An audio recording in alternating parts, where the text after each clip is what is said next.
c'est un métier déjà passion.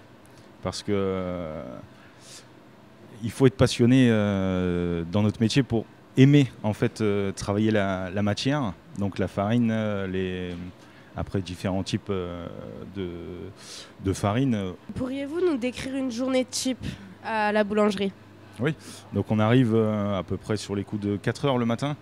Nous, on a une façon de travailler qui fait que en fait, on travaille le pointage bac, ce qui fait que c'est plutôt des volumes de pâtes qu'on bloque au frigo et qu'on utilise le lendemain. La baguette tradition, donc elle se fait comme ça. On sort les bacs du frigo qu'on a pétri la veille et on divise ça dans une machine qui s'appelle une diviseuse pour ensuite les former, les façonner, les remettre à pousser et les enfourner à peu près 3 heures après. Ensuite, on passe au pétrissage donc de la baguette ordinaire, le pain ordinaire. Et donc le pétrissage, la pesée, la division, on façonne les baguettes et puis on les rentre en chambre de pousse jusqu'au lendemain pour lui permettre de prendre tous ces arômes en fait et de fermenter et de pousser tout simplement. Qu'est-ce que vous conseillerez alors à un jeune qui voudrait faire boulanger comme vous?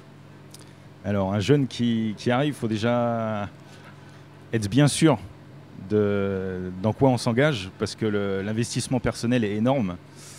On demande énormément à un jeune qui arrive, il est souvent perdu. Les 3 premiers mois, il se demande s'il va continuer vraiment ou pas. Il faut vraiment être passionné, donc il faut venir faire 3-4 jours même de stage chez le boulanger du coin. Et puis de toute façon il faut faire, voir, subir même, pour vraiment se rendre compte que en fait boulanger, on travaille le dimanche, les jours fériés. On peut travailler 365 jours de l'année. Il faut vraiment mesurer pour rentrer dans le métier. Une anecdote, quand j'étais en apprentissage, donc on se levait très tôt dans la nuit. On voit souvent les fêtards le week-end qui arrivent.